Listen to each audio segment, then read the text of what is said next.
welcome to Books and Brews Light. I believe we're on number 3, but I have lost track that quickly, maybe 4. So cheers.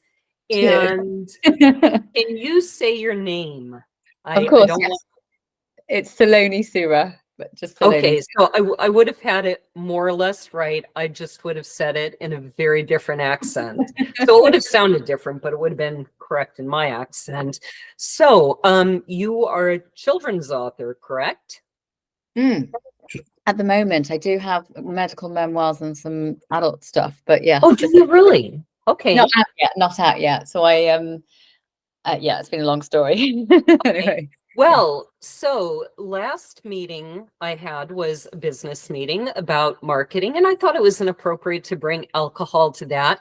I also thought it was inappropriate to bring alcohol to a children's book. So I have kind of the adult version of hot chocolate. It's kind of a cappuccino drink. And what are you drinking today as we talk? I'm having a cacao. So I've done myself a evening chill out cacao because it's a bit later here. It's gotten really cold. I feel like we're in winter already. Well, if I still lived up in northern Minnesota, I would be just about in winter, but I moved south. So where are you right now? I'm in Chester in the UK, so it's the northwest of the UK, near Liverpool and Manchester. It's about 45 minutes to an hour from both, yeah.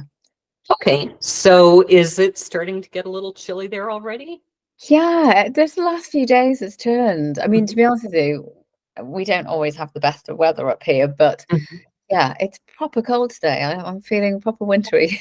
Well, if you're in the northwest of England, you must be pretty close to Scotland. It's still, well, Glasgow is a 5-6 hour drive. Okay. So I don't know how far Edinburgh is. So yeah, I am north, but not north, or not quite that far north. Well, remind me to ask you about medical memoirs. I actually find that interesting because my husband has written, a medical memoir too. And I've interviewed 1 or 2 people, I believe, over the years who have put out medical memoirs. But you came here to talk about your children's books. So do you have the book to hold up and show?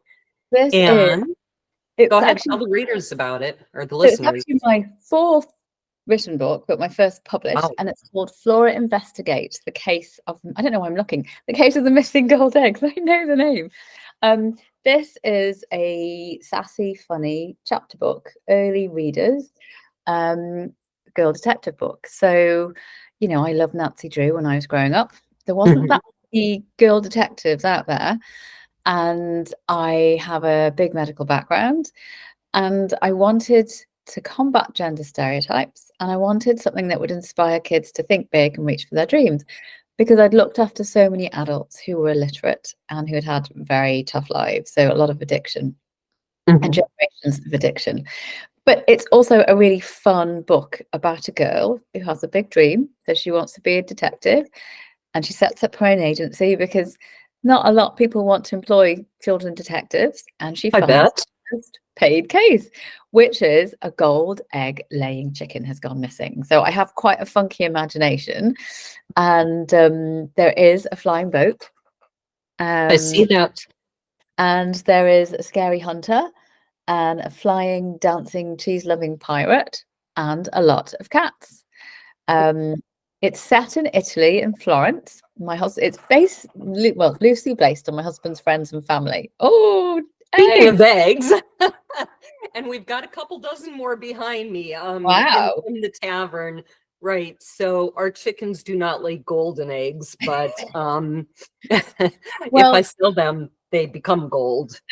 My mother-in-law had chickens. That's where the story came from. The foxes have had them now, but when I met my husband, one of them had gone missing, and he had joked to his brother that there'd been a murder in the back garden, and the brother was like, what? And then he realized he was talking about the chickens. And then I went to Florence, met the friends and families, the cats, the dogs, the parrots, the neighbors, and I parodied them all and wrote Flora. So that's fantastic. Yeah. So what are the other 3 about? Well, all the same character, correct? The different books. So I've been trying to get out my middle grade fairy book. It's called The Last Fairy Guardian, but it doesn't. I self-published this because of where my life was and just wanted to move forward. It doesn't want to be out in that way. It's funny. It's got an energy to it. So that is a clipped wing fairy book. It's a book about I had bad workplace bullying, and I didn't realize at the time that that was what I was writing about in this book. I thought it was just going to be a light-hearted fairy book. But it's a book about, having wings clipped and how that happens to us all and how we can get them back. It's a forbidden friendship book about a human and a fairy girl when the fairy forest is at threat. And, overcoming that. Is that also a children's book? Yeah, so it's middle grade. It's an older, it'd be 8 to 11-year-olds. So that was my second book, and that's the one I'm working on. Actually, I think my fourth, the one after this, is a young adult book about mermaids washing up dead, half transformed. Oh, fantastic. Again, yeah, thank you. I'll have to go back and redo that one. And then my first one that I started writing was it was about a dream school and a girl bringing the dragons back through dreams. And again, that needs a full rewrite. So those are my first 4 kind of kids books. I do have some, like I say, medical memoirs and other bits and pieces. There's a few books there that are sitting waiting to get out. Right. So what are your plans for publishing the other 3 that are not yet published? I don't know if you can see the dog walking by. No. So I don't know. I think publisher. I'd like probably an indie publisher. So I have been writing for 13 years. But a funny story, I started properly writing when I was doing my PhD, and I think it was the total contrast to all the heavy scientific writing. Right.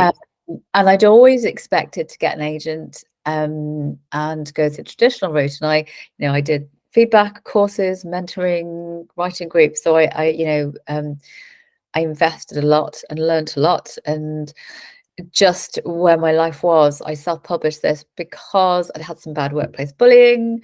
I ended up with PTSD. I recovered. I had 2 children, and I just wanted to move forward. And I pitched it to 2 agents, and one was like, great, but she wasn't taking because she was from a publishing house. And then the second basically said to me, look, celebrities are selling this age range. So I did it. I just thought, you know what, I'm going to do this and put it out there.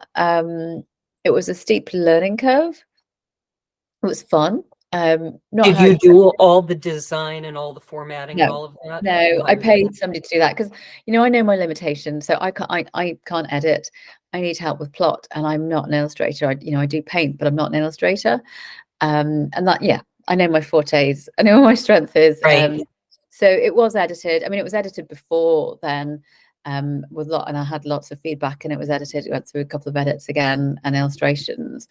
And I had planned to do my fairies through them, but no, they don't want it. So I think I'd like a publisher. There are a couple of people that have gone directly to publishers, but I'm doing a smaller edit on it this time. So I'm changing. It was a dual point of view.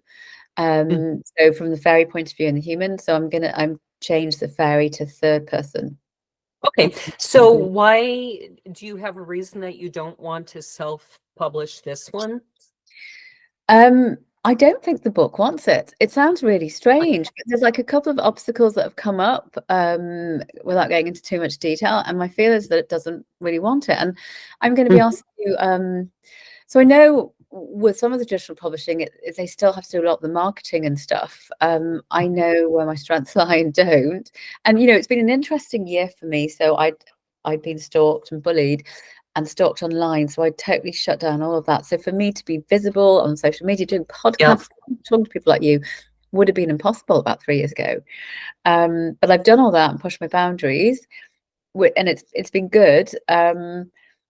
I just know where my strengths lie. So I really feel that I would like, I feel like that hopefully there's the right publisher out there for me. I'm unique. Right. I don't necessarily fit into one of the mentors I'd worked with had published one of the big 5, and she said, look, I wouldn't do it again. And, they don't best. And, I tried a couple of the agents recently, one I really liked, but I find that they're very, I can be quite rigid, quite young, quite diverse, and obviously I don't just write in one genre, and I write different age groups. Right. And I like that, I'm not gonna kind of be pigeonholed. So it's quite challenging when you're pitching to somebody who has no limited life experience compared to what I've Right. got, and can talk about a depth of things. Right. Yeah. And that's why I think a lot of people do end up going the indie route, or it's one reason, another, as you said, is people don't want to wait for 5 or 10 years for this to happen.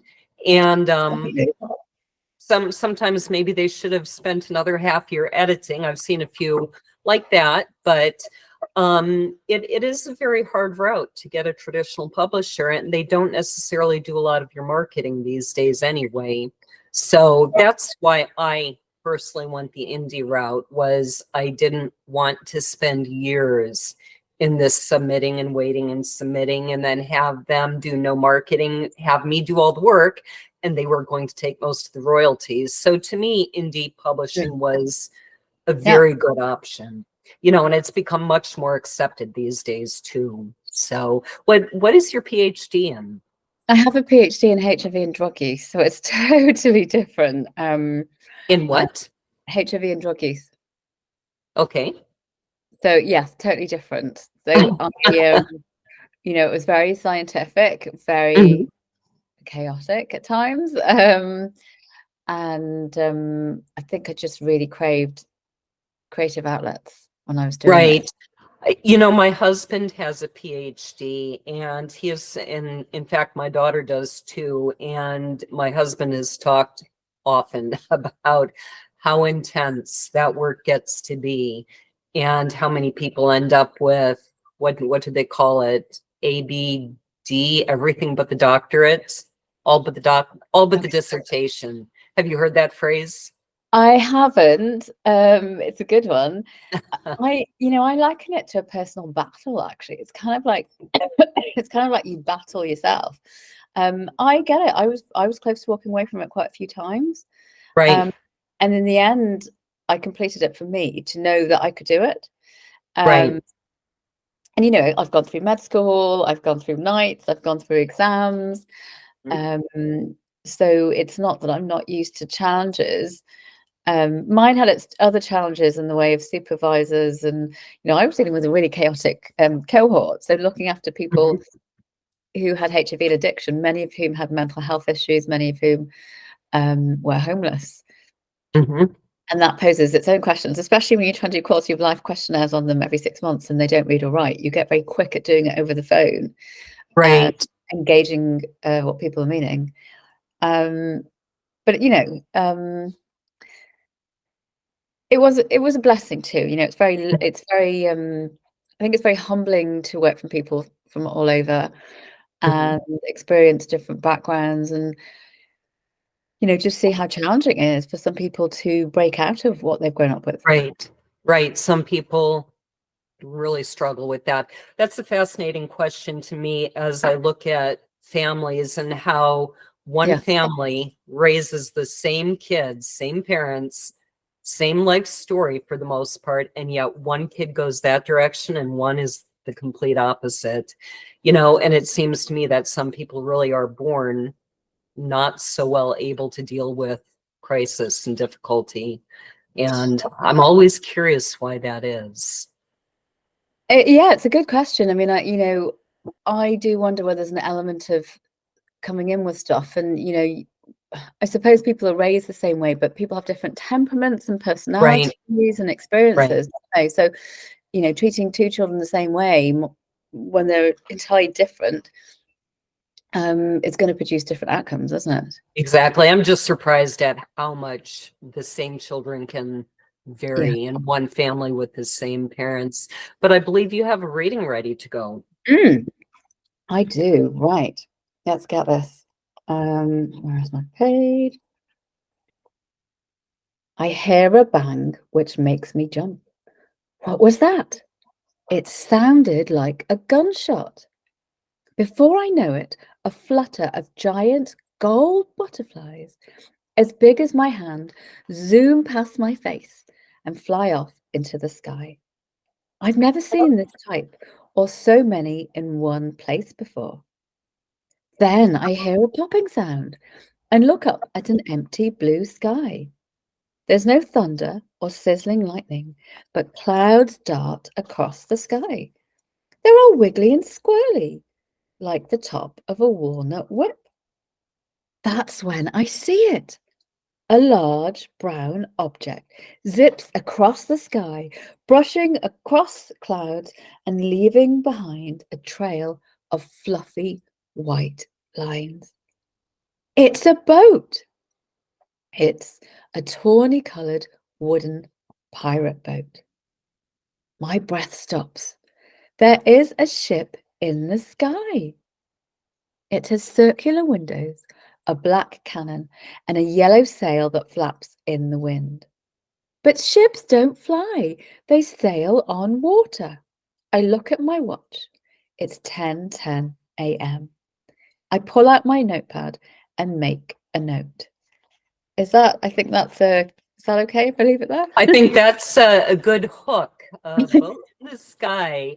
So I thought that this was a little more realistic, or is it an element of fantasy, or is she imagining it? Or There is an element of fantasy. So okay. I love other worlds. I mean, like I say, I do have a lot of reality in there, but it is a girl detective book with a touch of fantasy in there. So there is a flying boat. Okay. There are some magical kind of elements in there. That sounds like a lot of fun. So have you been writing all your life, or did you just start recently? No, I started about 13 years ago when I was doing my PhD. So it was a funny story, actually. Originally, when I was in med school about 20 years ago, I got told by a psychic that I was going to be a writer. And I remember going, I don't think so. Like, I was in med school, my life was planned out. Mhm. I only went by chance. It's a long story, but my granddad had passed and I was backpacking, my first backpacking trip around Australia. And he'd passed the night before. So we ended up at the psychic because I'd been a bit sad. And yes, I was like, I don't think so. And every so often people would say it to me. And then I started doing my PhD, well, I would say 30 years, probably a bit longer than that, years ago. And I finally had a bit of time. Well, I could manage my time and I started writing. I had no idea what I was writing. And I started with my Dragons and Dream School, which needs a full rewrite. And I'd given up on it. And kind of there's a little voice that's going, don't. Yeah. And then, yes, it just kind of went from there. Then I started doing feedback and courses and conferences and mentoring. And it's been a long journey, probably, as I'm sure you've had the same. But right, very rewarding though, because so many people want to write a book and very few people actually sit down and do it. And I do find it interesting how often I find that the people who write books are also doing about 73 other things, and I think there's something to be said for that. It's like almost the more you use one talent, the more you develop others. And I just find that fascinating. So can you tell me a little bit about the medical memoir? I'm interested in that. Yes. I don't know if he's big over there. Did you read This Is Gonna Hurt by Adam Kay? I don't think so. He was an obstetrician who worked in the NHS. Obviously, we have a nationalised health service here. And he walked out and wrote this book. Massive success, and they made a big BBC series of it here. I think it might have been the best-selling book when it came out. So about 5 years ago, when I was in the midst of all my work stuff, I started, I wrote short stories, some vignettes of my experience as a junior doctor. Some of it was true, some of it I totally amended, some of it I'd kind of made up, and I amalgamated it together into one night shift. Didn't know what I was going to do with it. I took it to my writing group and they're like, it's good. And then I parked it, I think, because my work career was a mess. And it actually I think it was just too painful. I just couldn't do it. And I picked it up this year and I expanded. So I went back and did some of the crazy stuff, toilet seats getting stolen and, people getting intimate in clinics and, you just couldn't make some of the stuff up. So I started. I'm laughing because my ex-husband is actually a security guard in a large county hospital, and over the 23 years we were married, I heard some interesting stories, some of which cannot be repeated. Yeah, like, and let's just say people should think carefully about some of the things they want to do, because you might end up in ER being one of the stories. yes, shampoo bottles and yes. So I went back and did redid some of them. They're all anonymized. Some of them are totally changed. Some of them are totally fabricated. So it's to protect confidentiality, but it's also it's not really just supposed to be titillating. It's kind of a reflection of society and mind-body connection. Certainly in sexual health, we see so much that it manifests as what people perceive as illness, but it's actually not. It's psychosomatic. And these generations, I looked after some people whose parents passed from HIV and drug addiction, who had grown up walking on carpets and needles, and then they themselves were in the same position, and they just had no chance of breaking out on that. So yes, I did another couple of rounds, and it was actually really lovely because it made me remember some of the good times, and that it is a privilege to be able to look after people in that way. So yes, I'd very much like to do something with that in the future. I think it's really an important book, and it was different, but I enjoyed it. It's you can't make this stuff up. Some of the stories. Exactly. I found that very much when I was researching my own books. I came across things that I said, historical facts, actual things that had happened. And I said, if I made that up and put it in the book, people would go, that's ridiculous. That couldn't happen. But I could put it in the book only because it really historically did happen. Yes. So yeah, that's very true. So are you working on the medical memoir now? It's parked at the moment. I did a couple of rounds of it a few months ago, and I hope to come back to it. So I've been trying to do the third person for my fairy book, but it's the summer and I have 2 young kids and my childcare. I have a sudden childcare crisis, so I haven't really been able to do that. So my plan is that I would get that done to third person, get another edit, get somebody to have a look at that, and then send it out to the publishers. And I'm very much looking for the right kind of publisher, so I know that I don't fit in the box, and I want the right person the right team that are going to work with me, and that I like whenever you pitch to agents, they're like, you've just got to be in this genre and this age group, and it's like, no, I don't want to be. Life isn't like that. Right. I have life experiences, and you can write in any.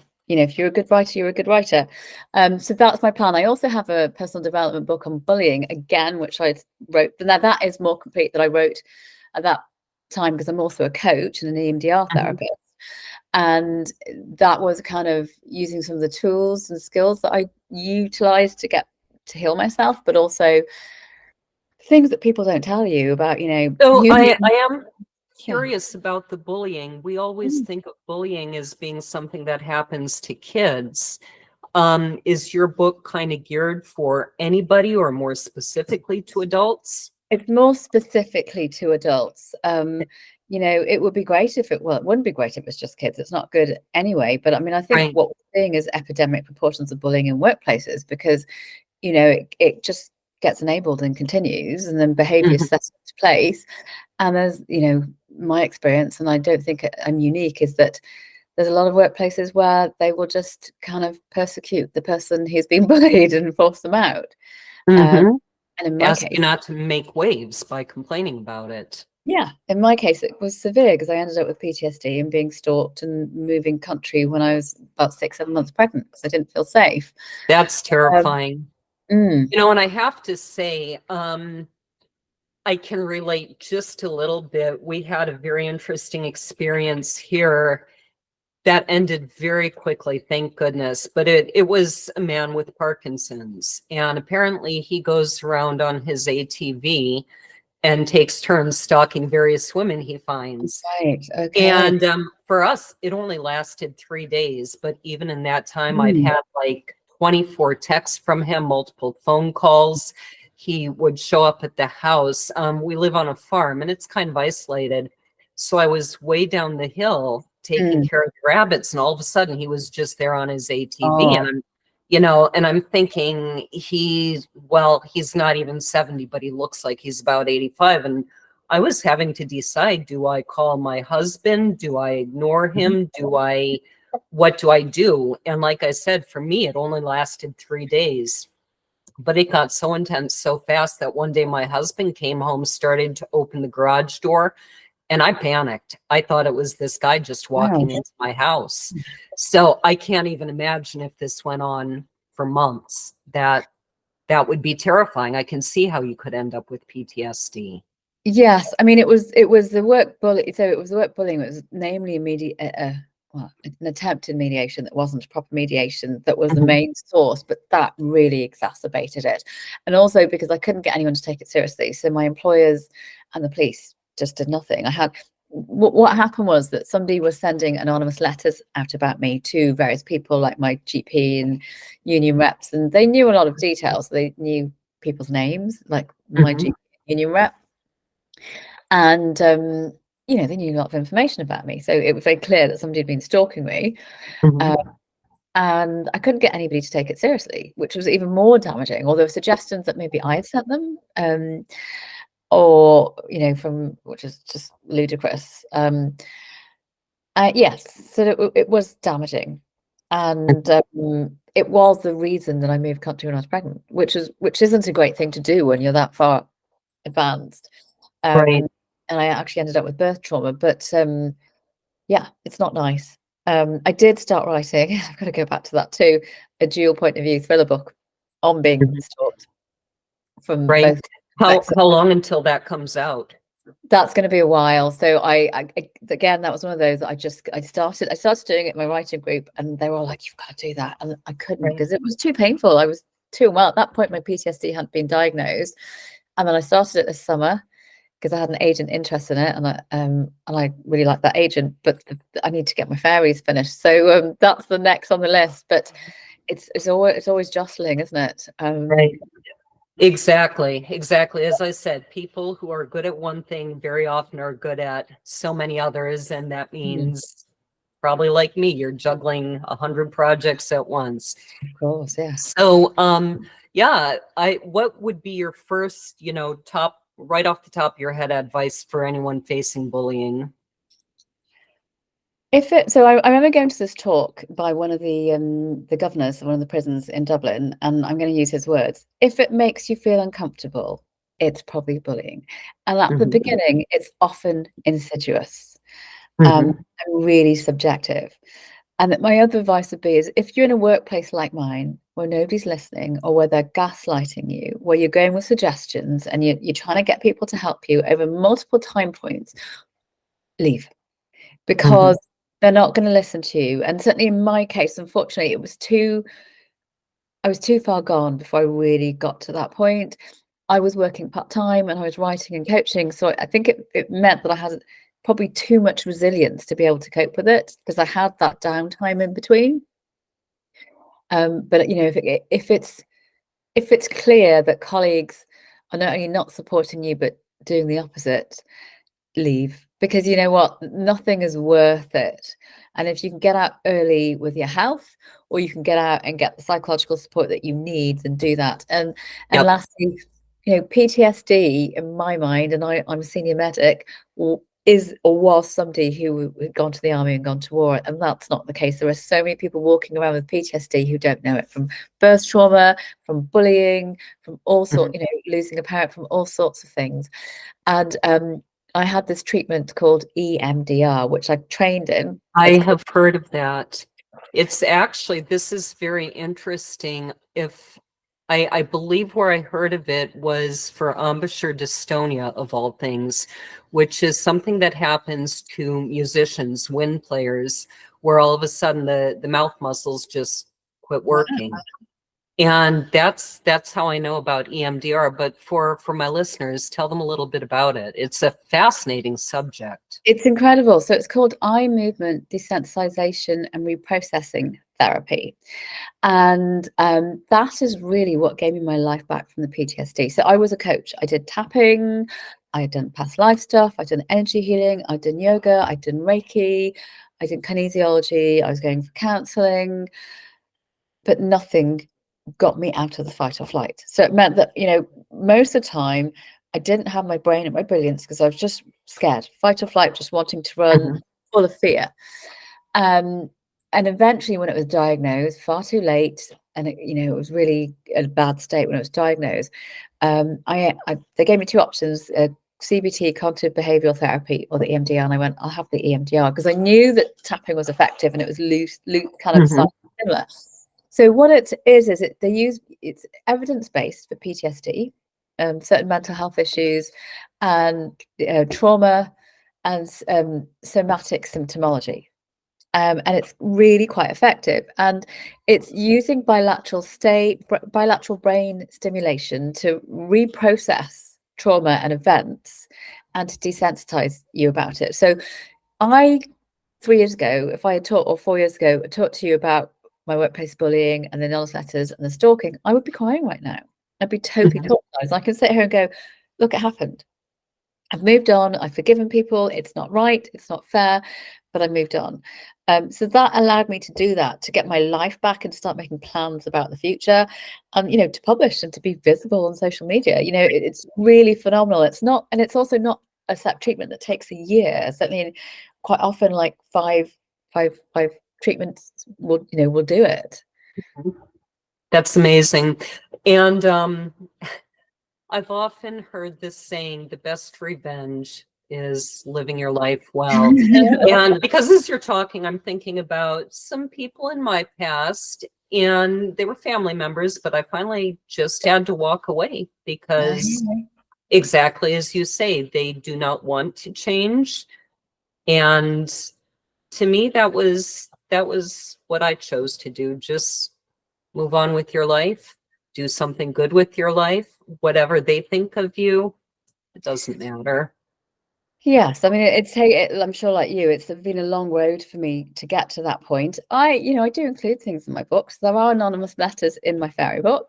They make they make an appearance quite early on, because it was a huge traumatic thing for me. And the thing about them was it made me doubt everybody. Also, it was the gaslighting from employers and colleagues of, maybe it was a neighbor, or maybe it was you, or people ringing around asking whether they thought I'd sent these letters. Yes. Yeah. So and for the gaslighting. Yep. Yeah, of course. So I have bits in books of it's not done as revenge, but you write about what you know, and you think, well, that happened, I'm going to put it in there. It's juicy. So I remember. This is such a fascinating subject to me, and you're bringing up all these things I haven't thought of in a long time. But there is a character in my book, and she's based on somebody who really has done a lot of damage and harm in my life.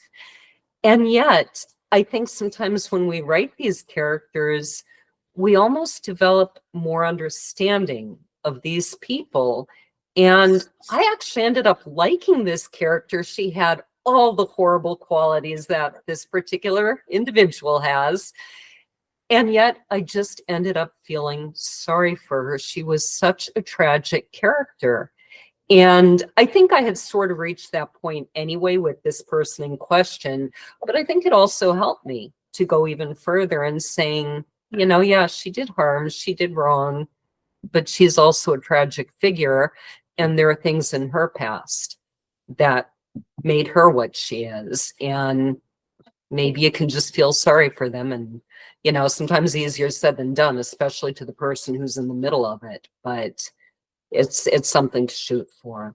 Yeah, I think you're absolutely right. I mean, writing is hugely healing in any kind of creative. It's very healing.